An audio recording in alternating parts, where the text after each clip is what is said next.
अस्सलाम वालेकुम। उम्मीद करती हूँ आप सब खैरियत से होंगे। जी, तो आज का हमारा टॉपिक है करंट। और हम लोगों की जो मेन कन्फ्यूजन रहती है वो है वोल्टेज करंट पे डिपेंड करता है या करंट वोल्टेज पे डिपेंड करती है। जी, तो सबसे पहले हम लोग करेंगे करंट को डिस्कस। करंट है क्या? करंट की अगर सिंपली हम डेफिनेशन देखें तो करंट है rate of change of charge per unit time. इसको हम बोलते हैं करंट। इसका SI यूनिट है coulomb per time, that is equal to coulomb per second, that is equal two ampere.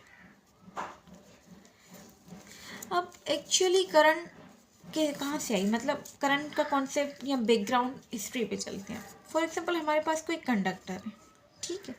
अब हमें उसमें पता है कि बहुत सारे एटम्स होंगे, ठीक। अब नॉर्मल कंडीशन में ड्यू टू थर्मल एनर्जी उनके जो वैलेंस इलेक्ट्रॉन है वो उनसे अलग होते हैं, पेरेंट एटम्स, ठीक है। और वो इन अ रैंडम डायरेक्शन होते हैं। ऐसे कोई एटम है और ये इलेक्ट्रॉन्स हैं। एक मटेरियल है, उसमें बहुत सारे एटम्स होंगे ऑब्वियसली, और ये बहुत सारे इलेक्ट्रॉन्स, ठीक है।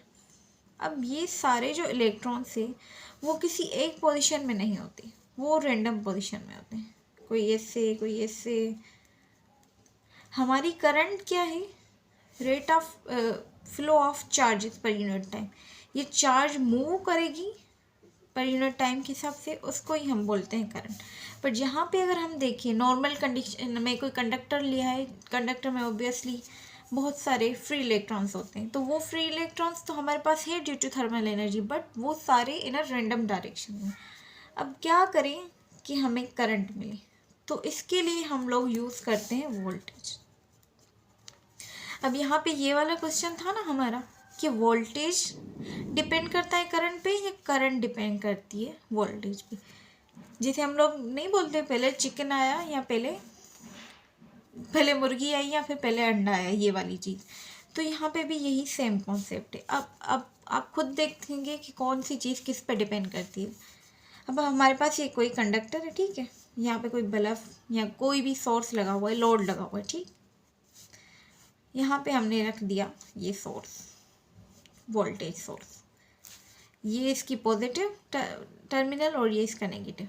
अब क्या होता है कि कंडक्टर है तो इस पर फ्री नंबर ऑफ इलेक्ट्रॉन्स होते हैं, ठीक है। अब क्या होगा, ये पॉजिटिव चार्ज इन इलेक्ट्रॉन्स को अट्रैक्ट करेगी, ठीक।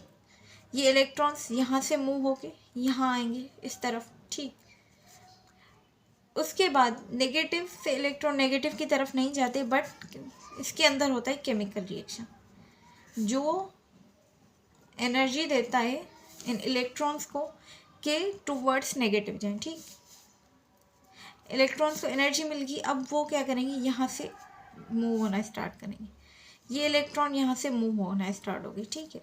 यहाँ से मूव होते होते अब ये आएंगे लोड पे। लोड फॉर एग्जाम्पल कुछ भी हो, ये लाइट ऑन हो जाएगी या पंखा ऑन हो जाएगा, कुछ भी। अब वापस ये इलेक्ट्रॉन कहाँ आएंगे, यहाँ पे आएंगे। फिर से क्या होगा, फिर से ये पॉजिटिव टर्मिनल उसको अट्रैक्ट करेगी, इलेक्ट्रॉन यहाँ से जाएंगे, यहाँ पे केमिकल रिएक्शन होगा ताकि ये टूवर्ड्स नेगेटिव जाए, और फिर नेगेटिव एक दूसरे को रिपेल करते हैं तो ये इसको रिपेल करेंगे, ठीक है। और ये मूवमेंट ऐसे कंटिन्यू रहेगी। अब ये मूवमेंट हुई कैसे? अगर हमारे पास वोल्टेज सोर्स ना होता तो क्या ये इलेक्ट्रॉन्स यहाँ से यहाँ जाते? ये तो कंडक्टर था ही हमारे पास, कंडक्टर तो ये भी है हमारे पास नॉर्मली, बट क्या यहाँ पे हमारे पास करंट मिली? नहीं। करंट कहाँ मिली हमें? यहाँ मिली हमें। किस सिचुएशन में? जब हमारे पास वोल्टेज था। अगर वोल्टेज नहीं होता तो हमारे पास करंट भी नहीं होती। नॉर्मल कंडक्टर कंसीडर करते हैं हम लोग किसी भी गैस में, उसमें ठीक है फ्री इलेक्ट्रॉन्स बिल्कुल होते हैं, बट उनका जो मोशन होता है वो रैंडम डायरेक्शन होता है। करंट हमारे पास क्या है? करंट हमारे पास है flow of charges per unit time. अब चार्जेस की यहाँ पे मूवमेंट तो कोई हो ही नहीं रही, ये रैंडम डायरेक्शन में मूव कर रहे होते हैं, कुछ एक दूसरे को कैंसिल कर देते हैं और कुछ बचते हैं, ऐसी वाली सिनेरियोस होते हैं। बट हमें चाहिए कंटिन्यूस फ्लो ऑफ करंट। वो हमें कब मिलता है? जब हमें इसको कोई सोर्स देते हैं जिससे ये पर्टिकुलर डायरेक्शन में मूव करना स्टार्ट कर दे। तो यहाँ से हमें करंट का सिंपल कॉन्सेप्ट भी आ गया कि करंट क्या होता है, rate of change of charges per unit time. और दूसरी जो हमारी मेन कन्फ्यूजन होती है कि वोल्टेज डिपेंड करता है करंट पे या करंट डिपेंड करती है वोल्टेज पे। तो यहाँ से हमें पता चला कि current is directly proportional to voltage. Current ही वो चीज़ है जो डिपेंड करती है वोल्टेज पे, ना कि वोल्टेज डिपेंड कर रहा है करंट। अब इस प्रोपोर्शनलिटी साइन को हटाएंगे तो ऑब्वियसली हमारे पास कोई कांस्टेंट आएगा। तो हमारे पास जो कांस्टेंट होता है वो 1/r इंटू वी। सिंपल हम करंट की इक्वेशन देखें तो वोल्टेज डिवाइड बाय आर, इसको बोलते हैं करंट। और ये आर क्या होती है, ये होती है रेजिस्टेंस।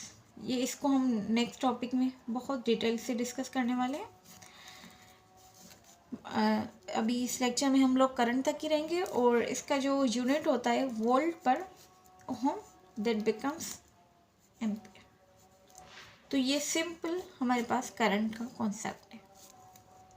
आई होप आपको वीडियो अच्छी लगी होगी। Thank you for watching. अल्लाह हाफिज़।